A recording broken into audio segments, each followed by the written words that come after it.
sisi ni watu wa, sisi ni millennials, sisi ni mababu. Tunajua baadhi ya vitu, tumepitia a lot of stuff. Unajua hata watu hii saizi even how they relate with each other. In fact hata siku hizi unawapata wana date at a very young age, at a very tender age. Kama tu kuna wengine unasikia mtoto ako na 19 years ama 20 years anakuambia mimi mambo ya mapenzi zi. The same way now it has been normalized ya kwamba the only love language ladies know right now is money. Yeah. And who the fuck brought that nini? Who the fuck ali what the fuck? Sasa wewe nimejua makosa ulifanya. Wewe kutiz like kuchoma. Mikono imefungwa hivi. Wewe nimejua makosa ulifanya because wewe uliiba pesa. Ulikuwa umeiba pesa ya mzee.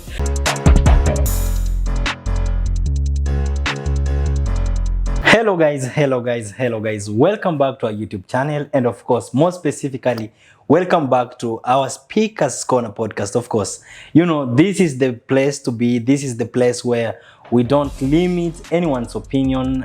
We are not judgmental of your views or of any ideas that you might think is unworthy. This is the place where we appreciate everyone's opinion, and of course, just judging from the name or by the name itself, Speakers Corner podcast, this is one place where we get to discuss issues arising from the society, issues affecting the society.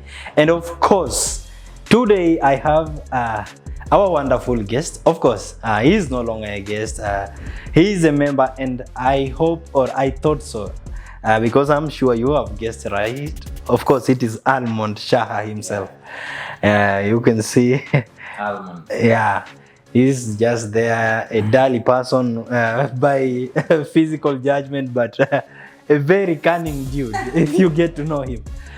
So Almond, have you noticed that these days there are a lot of changes in our society?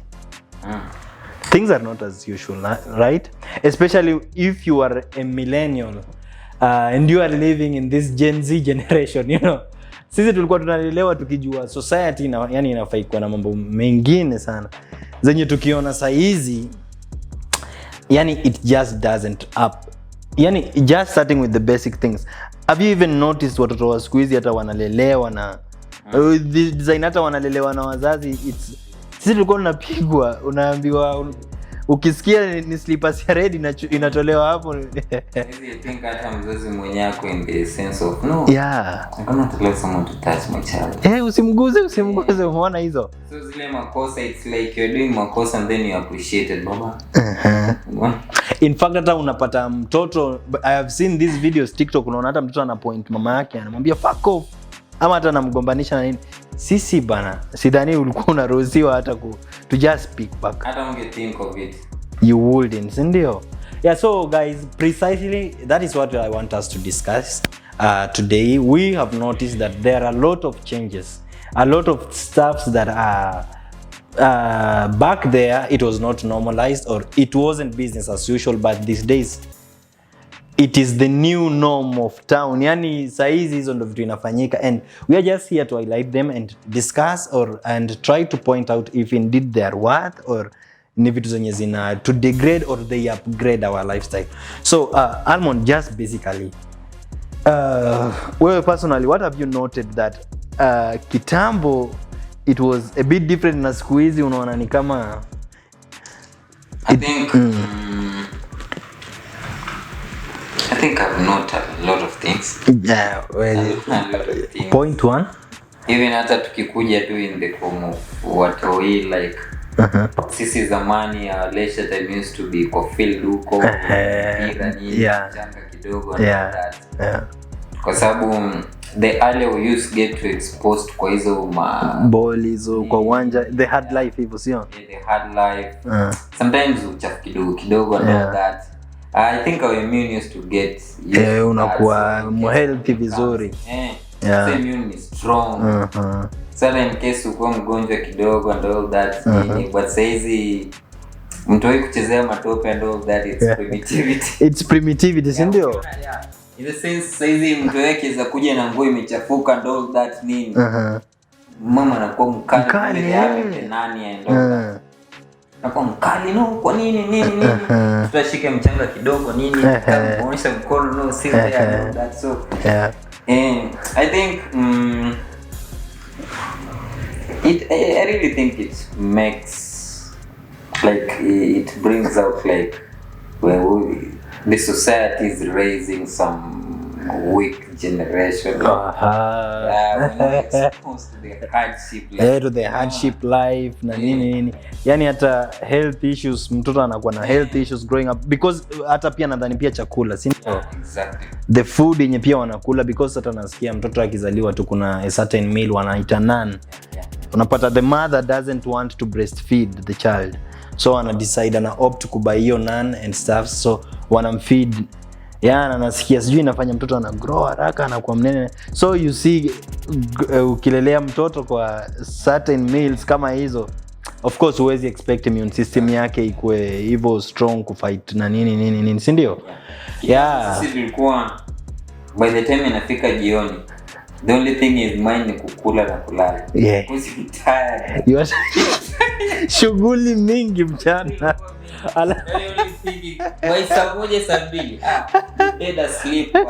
Tena unalala popo mbaya sana because umechoka. Right now. Mtoi hapo Zoom. Video game mama kwa Zoom sijui na nini. And then says unasikia parents wanapiga story like do you know nini? Mtoto wangu la lingi mapema. Na mmoja kama bwana I see it something someone is proud of you. Wey mazee bana, you guys need to be serious. Bring back the 90s life, the 80s life, the millennial life because nadhani mimi personally I think that hiyo ndio life yenye it was fun at the same time ni life yenye pia ina kuraise, yani una grow up ukikuwa someone with the yani unakuwa na goals.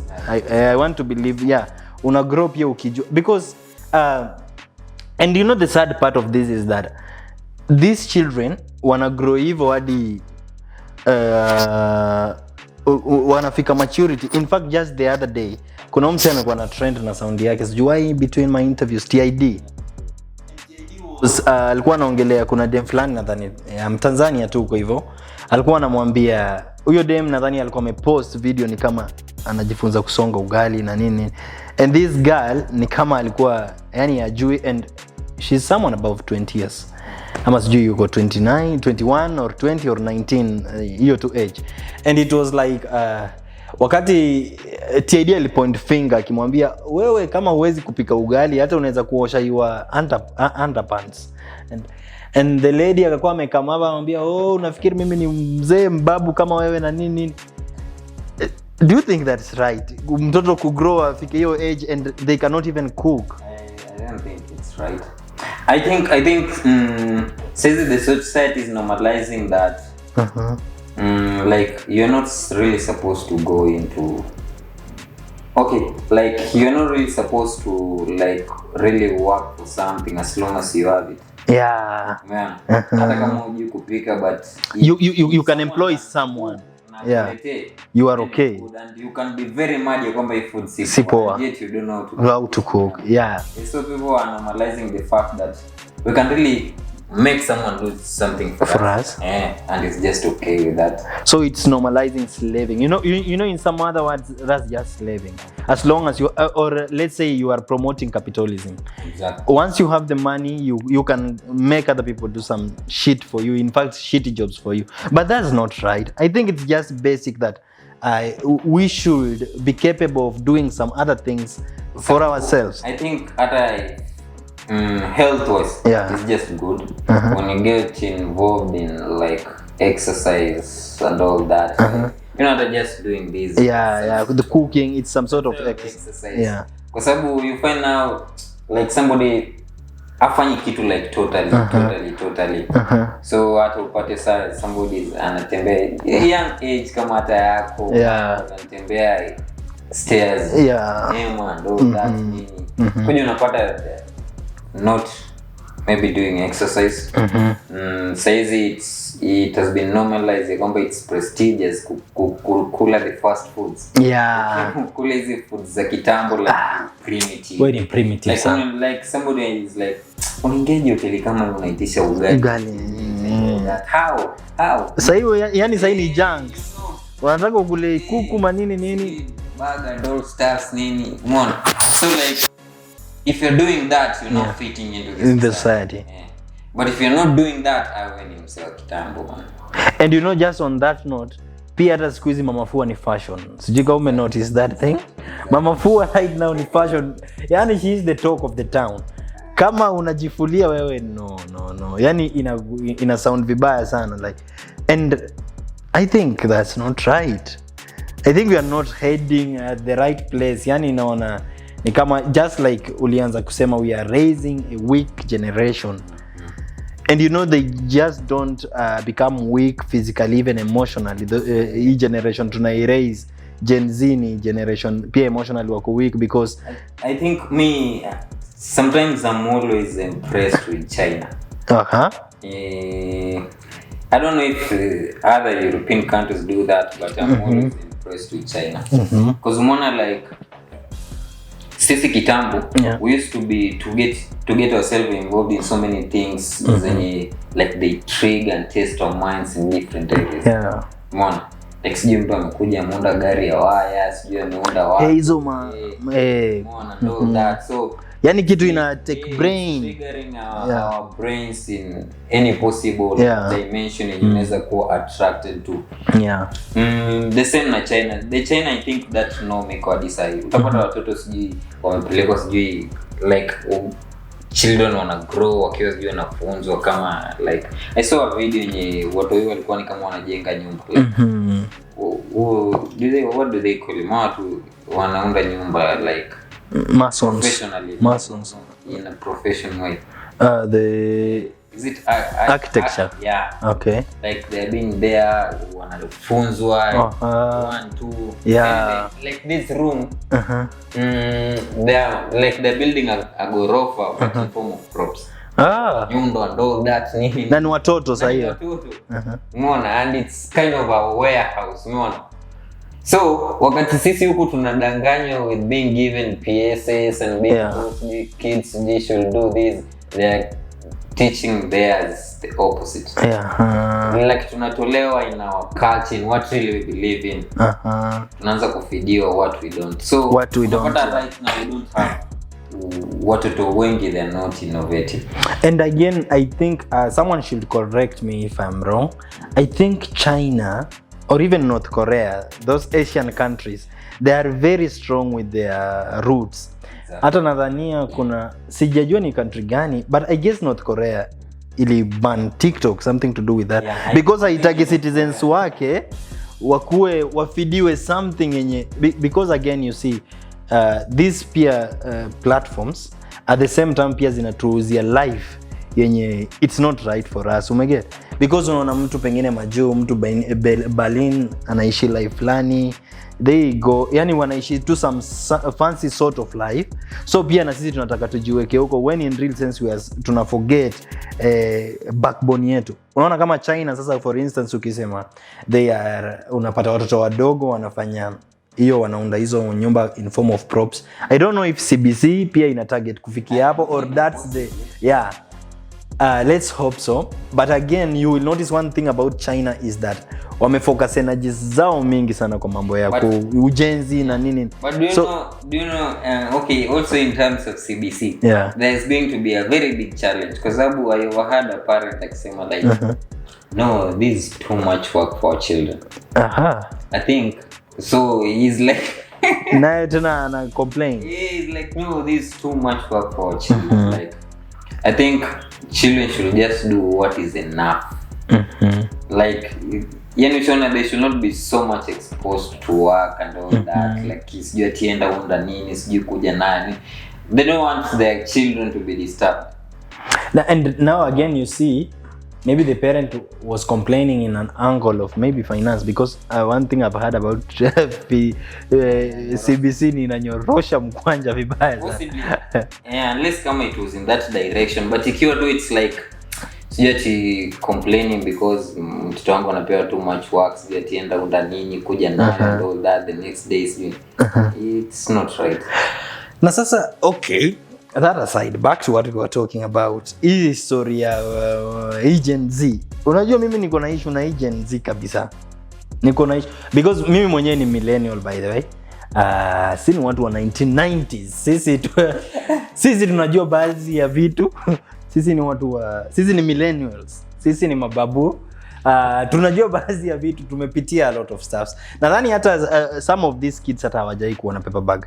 I'm 100% sure ile the nylon one ile. The original. Niko 100% sure kuna some of you out there mjawahi kuona hiyo stuff. But again, this was my point. Unajua hata watu hii hizi even how they relate with each other. In fact, hata siku hizi unawapata wana date at a very young age, at a very tender age. Kama tu kuna wengine unasikia mtoto ako na 19 years ama 20 years anakuambia mimi mambo ya mapenzi zi. Unashanga sasa huyu mapenzi ya kwanza alijuliwa wapi na anajuaje mapenzi it is a scam? I think majority ya knowledge wako nayo sahi iko instilled ndani yao. And who is instilling this? I think nadhani the social platform. Yeah, the social platform. Yeah, something funny ni they will say if you are in business and you want to sell, make sure you know what your customer wants. Yeah, sure, of course. Alafu even if the product uko nayo is not the exact one yenye anataka, but if you have in mind the exact features zenye anataka in the product, unaweza manipulate kwa kusema the product has. Yeah, of course. So saizi unapata like sisi there's some kulingana na hardship ya life na nini na just certain things tunataka kusikia. Yeah. Umeona? Kuna tu certain things tunataka kusikia, maybe kwa sababu ya hardship ya mapenzi and all that nini. Unataka tusikie mtu akwambie at this generation hakuna mapenzi. Yeah. Kwa sababu lilimwa karakta yako, so kujustify unataka hizo opinions. Ama pengine for instance umekuwa kwa mapenzi nini imesumbua na choose to move on and all that. Ndio inakusumbua but unataka tu mtu mwenye atakwambia ukiwa in a relationship na one it does not work, quit. Quit. One time. So the society inatu feed exactly chenye our soul is yani nataka. So I think we're just being given chance tunataka to make our souls feel better. They're just feeding our souls. They're just feeding our spirits. They're just feeding our spirits. But again, I guess we are losing a big time. Yani tuna lose vibaya sana kwa sababu kuna some stuff that are just meant to be natural, like kitu kama love, it should just be natural and everything. I was sure. There's a time I was talking to a girl. I think she's a high school girl, roughly like form 1 or form 2 or that. Yeah. And then we were having a conversation and all that, and then all of a sudden, like there is a time I was saying like nowadays I see where like you're going just joking, remember nyumbani late, you're walking like at the road and all. Like just teasing someone. And then out of nowhere she was like, no, these days there's no love. I was like, I'm from 1, from 2. Wewe unaniambia nini? Ungempiga kofi. Ungempiga kofi. From 1, from 2. There's no love. And you kusema there's no love, I'm sure, pretty sure anamaanisha the intimate part. Yeah. So reaching a point where mtu ikawa huyo already shafidiwa with the nini kwamba there's no love, she's going to grow that way with that mentality. Never take anyone serious atakuja in their life, even if they are like giving their love genuinely. They'll never take those people serious. And again, I think that's where also manifestation come in place, because again what you believe is what again you get. So pia na yeye nadhani pia ata end up ku attract watu wenye pia now they don't believe in love. And but something funny is that there are chances there's some point in life where ata meet mtu mwenye they genuinely love them. Sure. but kwa sababu amegrown na the mentality ya kwamba nowadays hakuna mapenzi and all that, that's just how they will flow. Yeah. That's why I think right now, I'm sorry to say, right now, that's why I think we're having so many like ladies and gentlemen at their prime age who are depressed, lonely. Let me say, like, relationship wise. Yani we have a very sad generation. The same way now it has been normalized ya kwamba the only love language ladies know right now is money. And who the fuck brought that nini? Who the fuck what the fuck? I heard ile somia she called Mandy or Mandy. Like kama unado usimtaji. No, it wasn't Mandy. Kuna this girl, I think she's a kisio. Oh, Faith, I don't know someone. Huyo. Kama una pesa usishike and all that. Yani the only thing she understands about love is money. And again, here is my question. Nani aliambia wasichana ni hao peke yao ndio wanataka mtu mwenye anataka pesa? We also want people with money, right? The other thing they don't know is when it comes to that point, now that's business. Yeah, that's business. That's business. So they are. And when I give you my money next to your love, you have no bargain over it. Yeah. I'll act around you the way I want. I'll manipulate you. I'll treat you the way I want because I'm getting. I'm paying for those services. For the exchange of my money. Yeah. It's like now you become like sorry to say, but like like can I say my item? Yeah, something like that. I am buying an item. Yeah. Meaning, if I see another expensive item, I can dump you and buy another because it's my money. Yeah. So it's bullshit that people are normalizing. There is a way money can come into mambo na relationship and all that, but not as a priority. Like if you have money, you can date you. Yeah. If you don't, I cannot. And people are normalizing that right now. Tafadhali. Inatuma ujumbe ini ilani. Kindly. There are some things that we can just leave them behind and still live a peaceful life and a good life. Like now we're normalizing, but I need to see some fine behind. Sasa unaenda wapi ndugu yangu? So umesema pia sisi tumemaliza. Lakini sikia kwanza. Right now those are the qualities of ladies we want. I want to see a lady with cavalicious body. Like well, like probably also the chest is good, the shape, you see. So unasema wakikuja na pesa tunakuja pia zina physique. Like you're looking for the quality of the product you want to buy. Does it have all the qualities you want? Because I want to buy it more. But what's that, to be honest? And that's so bad because where do you expect the poor and the petite ladies to go? That's what has been normalized. I think kitambo it was like for you to get a wife, like they wanataka kukuoza mtoto. Yeah. They'll start digging like the background. They will want to know. Watu wako na mali kiasi gani? Wamesoma. Yani they want to make sure wametoa mtoto wao kwa the best. Ama the society, ama group, the family yenyewe ni mzuri. Sijui ati hao ni wezi, sijui nini. Huyu kijana akoje, bidii wise, the courage nini.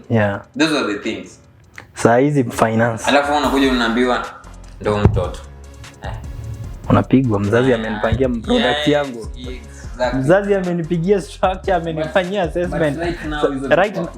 Right now ni physique. Sasa hii ni cash. Pata kijana pale hivyo drug addict mbaya sana ameingia forex. The cash. Kijana ameingia forex. Hako na pesa vibaya sana. Wewe unakuja sijui na qualities, sijui umelelewa vizuri, behaviors. They don't want that kind of people. And I just think we should rewind. We all need to rewind a little bit because mimi naona tu we are doing some stuff that don't even make sense. Na nadhani pia tunafaa kuogopa Mungu sometimes. Like we should. The problem is tumeichukua like if you do certain things za kitambo unaonekana mshamba. Wewe ni mshamba. Like we should do things the way things are right now. But mimi personally, I am someone who will always stand out for myself, stand up for myself. Like mimi, you'd rather judge me, but because again I think I have a very strong mentality. Yani I just don't think I am a person who will go with how you want me to go. Sijui eti utaniona mshamba mimi sijui nikipiga kalesa. Napiga hata 5 kilometers. Yeah, sijui tinafua pale nguo zangu na nini. No, that's me, that's my life na nini. I just think we shouldn't try to do things basing on other people's judgment na nini. Yeah, we should just try to be us. Hizo chakula hizo junks sio necessary because hata ukiangalia hizo machakula ndo siku hizi watu wanakufa mapema. Our elders kitambo, mababu sisi tumeona mababu sio? Hey, we have seen our grandparents, but unfortunately not for me, but maybe grandchildren wako hawatakuona kwa sababu ya chakula pia. Unajua pia we are talking hapa kwa the norms na nini, but ndo maana unapata saizi it's funny how the young ones ndo they are dying a lot. Yeah, it's and very sad. Let's put aside hiyo mambo na sijui accidents and yeah. Even to the natural deaths. Unapata like complicated, complications ziko mob. Siku hizi kuna diseases mob zenye kitambo haziko kwa, and you wonder kwani zinakuwa aje. Sasa me think unaona ile sisi kuwa exposed ile kitambo ile. It was like a natural immunization. Yeah. Umeona? Yes, the way saizi unasema tu wanakuimmune sijui nini. Sisi unakutana na bakteria zako huko ukifanya mambo yako nini. Yeah. The body na yenyewe inaji like inasema tu this an enemy. Yeah, ina generate to so that wakati una grow and then it happens unakutana na disease caused with the same bacteria or whatever, body is already strong resistant to that. Umeona? Again saizi we are not exposed to nini. Saizi it's so comfortable pate mtu anakwambia hata maybe mtoi wake sijui 1 month or 2 months hata even weeks, unasikia not because they have any complication. Unasikia tu missy breastfeed mtoi. Yeah, missy breastfeed. Yeah. Hivyo tu like in fact what hizi ma nini? Mtu anakuambia I'm not breastfeeding. Hizo nani sijui zinaitwangaje. Kuna hizi vitu na si eti they have any problem. They don't have. And the same way unapata saizi a lady doesn't have any complication nini but she'll prefer to be bad by seeing. And you see, you are just speaking my mind because that's what I wanted to say. Unashanga kwani siku hizi ni fashion mdem kuvaa na CS. She's like sisi pata uchungu wa do this stuff. No. And you know, I personally think nadhani even it has its own advantages kuzaa naturally. Yeah. It has its own advantages. No, but these days they will no because yani no, saizi ni fashion, lazima niende CS sijui I'm protecting what like unapata pits taken as a sign of status. Yeah, like mimi niko na do. Yeah, let me go spend. Yeah, and then mwenye ana do what I end as a natural. What the fuck, man? It's also being normalized na status. Wallahi. And that's very bad. Now some other thing yenye pia iko underrated, yenye pia people might not know that it is pia normalized, nadhani ni clubbing. Clubbing. Do you know hata our elder brothers and sisters clubbing wanaifanya saizi wakiwa ukubwa kwa ndoa? Because hata wakati wana grow wakiwa high school, it was on a very rare occasion utasikia mtoto alienda clubbing. They now fitting into the society. Yeah, right now they are just doing it to fit. Wazee wanasumbua. Wazee wanamwaga pesa huko wanazungusha kitambi. Umeona? But saizi right now hao watoto, mimi nakumbuka by the time niko campus ama nikimalizia high school, kulikuwa na hiyo form unasikia every Sunday ni dunda. And utapata when was the first time ulienda club? Nadhani mambo ya Mungu personal kidogo pengine ita first time ulienda club. Time. Okay, if I could just be genuine, and it's because pia of the society. I'm not to be blamed. Okay. Nadhani pia nilienda quite at an early age, maybe nikiwa around class 8. And it's because my brothers maybe wangenibeba. Yeah. Nilikuwa nasikia tu story na clubbing from other people. And then unajua hiyo time una judge, unashangaa sasa hawa watu wataenda kwa shetani. Mimi kwenda club nilienda nikiwa campus first year. You see. Kwa sababu I think where my family could not allow you step out of the house. Yeah. Not unless nizi festive season, Christmas time. Yeah. Other than that. Hizo ndio siku yani unakubaliwa ukae nje usiku. No wait. Unajua mimi clubbing yenye ninakwambia nilienda. It is not like ni usiku. No. Kulikuwa na hizo event mchana za clubs ati. Mchana hizo the night clubbing. Night clubbing I think pia nimeienda after maybe nimemaliza form 4. Mimi night clubbing nilienda first year. And because unajua pia tena hata hiyo night clubbing kuenda hata pia wewe mwenyewe you had to interrogate yourself like hata nafanya dhambi, you know. My first sip of alcohol was first year.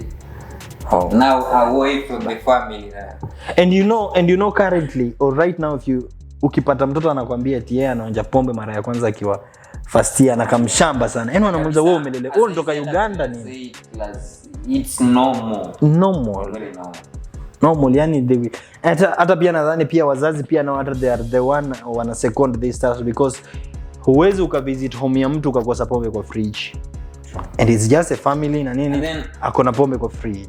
True. And then there is this thing yenye I really don't take it vizuri. Where now parents are normalizing the act of being okay with let me say abnormal characters that come out of their children. Like you'll find a parent telling you like, me I think I've just accepted this how my child is. Huyo tu ni eyes badilika. There's nothing I can do about that. I don't know why people are doing that. Kitambo fimbo ilikuwa inatembea. Ungepigwa fimbo. Fimbo ilikuwa inacheza. Utanishinda tu kama uko kwa nyumba. Ama mmoja wetu atazikwa kwanza. Utanishinda. Ni kama huyo. Lakini ukiwa hapa under my instructions. But right now and I guess those are the things zenye make tuko hapa hivi. The things that have shaped us. I remember one incident there's a time nilipigwa nikafungwa mikono hivi and you like is she really my mother? Sasa amechukua hadi moto bora the boy. Sasa wewe nimejua makosa ulifanya. Achukua boy akutiz like kuchoma. Mikono imefungwa hivi. Wewe nimejua makosa ulifanya because wewe uliiba pesa. Ulikuwa umeiba pesa ya mzee. Because I remember we had different wazazi walikuwa na different forms ya kukupunish. Ukiiba they will want to depending na watu you have done. Kula mboga. Hizi ndio zisikule tena. Hizi mikono hizi. Kama ni kutembea miguu, wanahakisha ni miguu. Walikuwa wanapiga, wanahakisha hata hii magoti joints. What's funny thing I remember my grandma. Alikuwa na kuku nyingi and then kabla hizo kuku zinasumbua.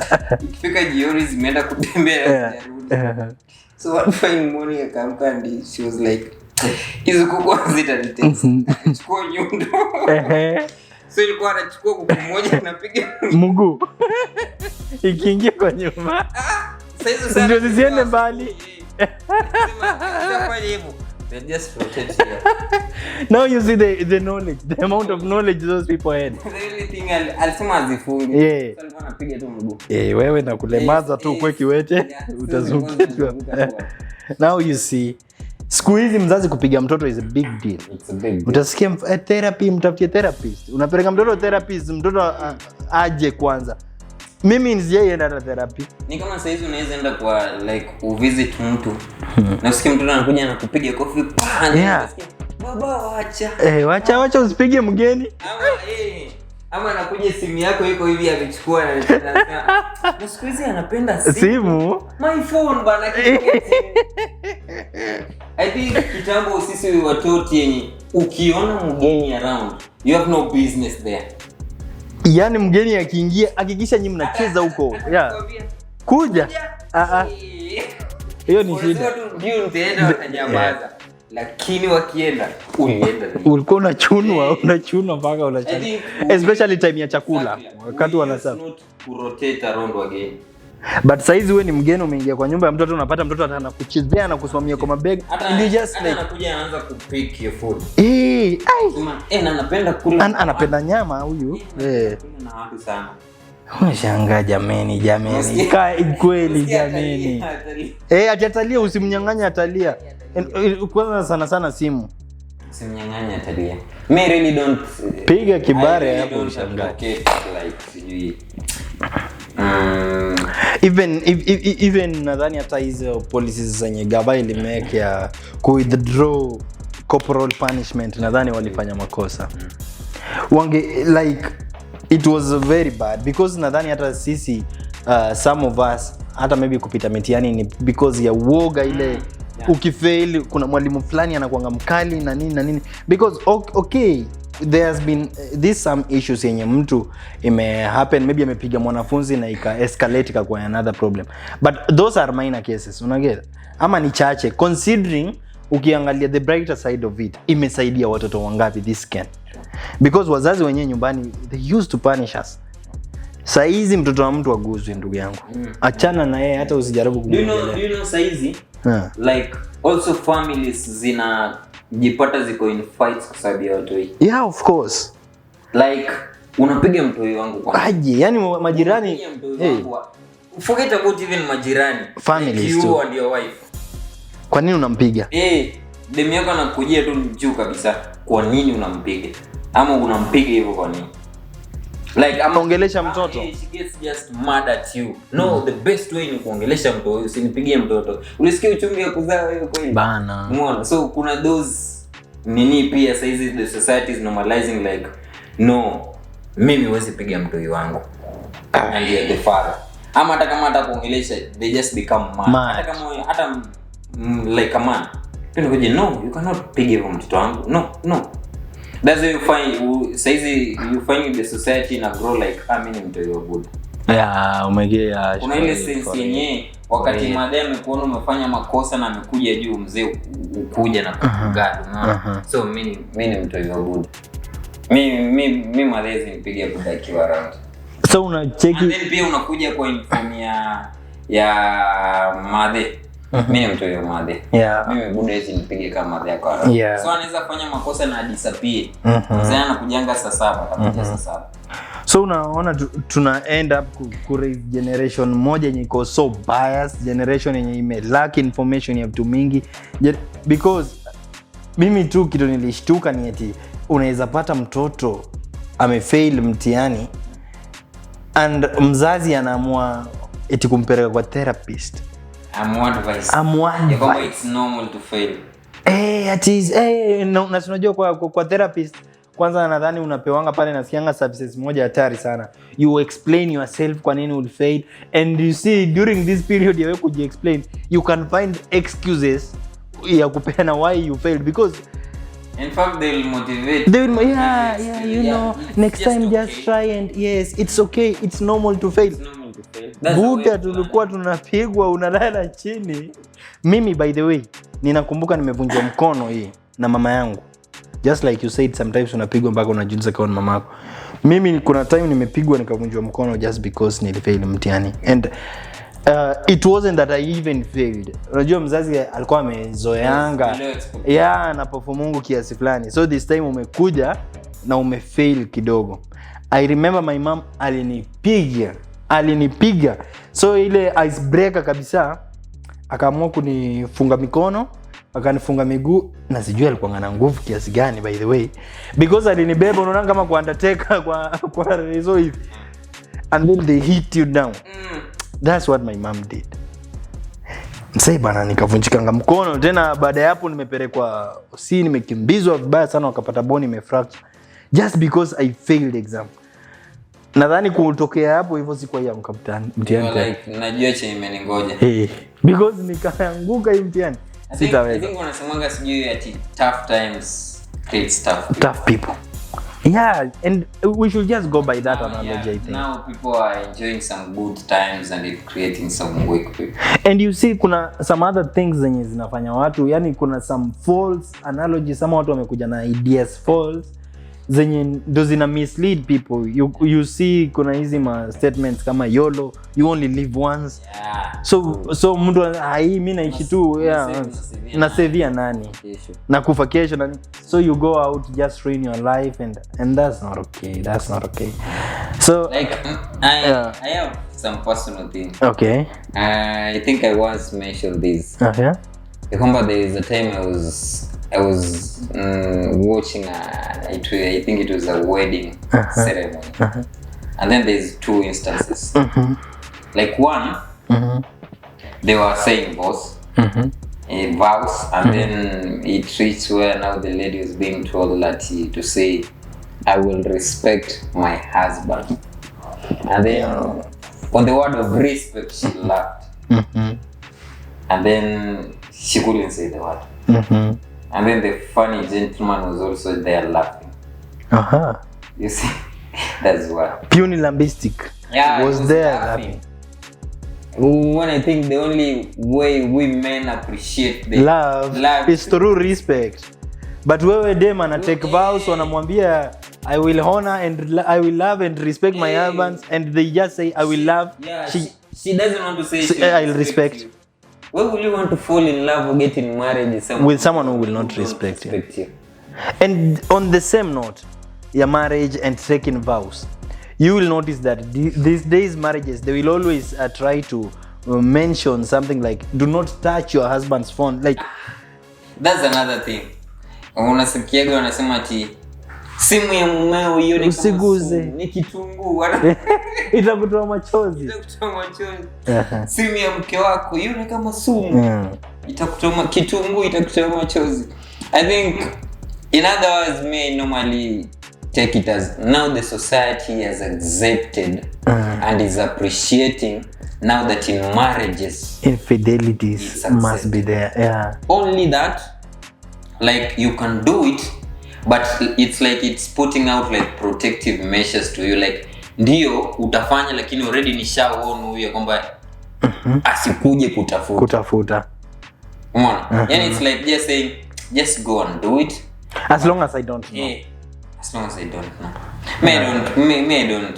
I really don't buy those shit. That's why I say right now the society is exactly feeding us with what we want.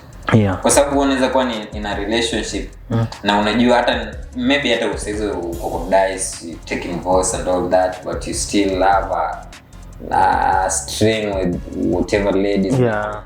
But you know, after all I'm safe. And by the way, Mwana saying she should not touch my phone. Yeah. After all I'm safe. Yes. She should respect my privacy and all that. Yeah. So there is also that bullshit of privacy now getting in. Yeah, normalizing those kind of stuff. I think we are now one. Yeah. You don't expect to live the way you are living when ulikuwa peke yako. Yeah. So me, I really don't take that. Yes, especially if you try to compare it na previous life au kina mama zetu. You will notice that hata sometimes mzae even hata kama simu hazikuwa out there na nini, but hata ungepata moments when mmekaa na your dad na nini and they pengine mama amekuja kuuliza pesa ya kitu and dad will just send them, enda chukua kwa wallet yangu. Exactly. Enda chukua pesa fulani kwa wallet yangu. You see hata yani our parents hawakuwa na privacy na finances zao na nini. They used to but I can say I think most people wanakuwa swayed at the fool ones. Kitu funny ni majority of the society now we are fools. Yeah. Kwa sababu me I think I interact with a lot of people. Now unapata like yesterday I was seated just doing my 1-2 and then there were some couples who came around for the services. And then I was just impressed. Like I think they were communicating 1-2 and then the wife wanted to show was talking to the gentleman. And then without hesitant she was like, take. My phone. Go to the messages. Oh, not there. Go to the WhatsApp. Search one. Yani, it was amazing. The best feeling I really wanted to see. Because it really shows how open those people are. Yeah. Now, let's now go to the society. Simu ya mume wako ione kama su. Hey, I think the lady saw like, I have nothing to hide. Yes. What am I hiding? He's my spouse. If there's anything personal, maybe we can saw that. I turn to the phone. The guy stay with the phone like over 30 minutes. And you know another good thing about kupewa simu hata uending kutafuta kitu because kama ameshani trust na simu natafuta simu na feature so wakati inaekwa hivi hapo ndo kitanzi. Mimi nasema like in the society ya saizi. Majority of the choices and the things we are doing, we are not doing like us. I normally say it's predetermined decisions. The things like we do right now you are doing because you have chosen to do, but no. In real sense someone has already made that choice for you. So yeah. So you're just falling into the place and it's like that's where I wanted you to be. Unapata some people wanakuja na matrix it's only that they usually try to overcomplicate things. There's some basic things where I normally say it's like create your theory. Don't do because someone easy to do them. And I guess to our viewers that's also the same thing I will advise you with. Currently the things we are doing first above all, one thing that I will try to advise our viewers or those people of my age or the Gen Zs is that kindly guys, number one tool for us making sure that we live a better life and a life that you have this freedom, not the freedom you guys know, freedom ya kukuwa na hiyo mental space, yani you can think broader and just try to explore through the books. I will advise you guys to just wake up early, sometimes 3 a.m. for just read some books na nini. Let us just try kukuwa na knowledge enough ya kutu guide ya ku make sure we know this is good and this is bad. Also kuna hizi junk foods we all know, it's evident. Unaambiwa ufai kukula a lot of fats na nini because cholesterol sometimes inaleta hizo heart diseases and stuff.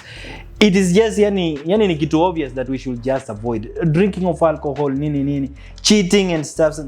Let us just try to stand up for ourselves. Let us just try to do the right things, ndio tusiende na mambo sisi bana hii generation nyingine sijui achana na hizo vitu utakufa tu mapema.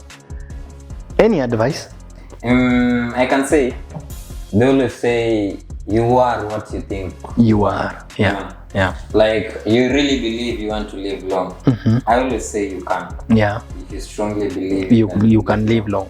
Sabu, the best definition of belief it's always faith. And the best definition of faith is action.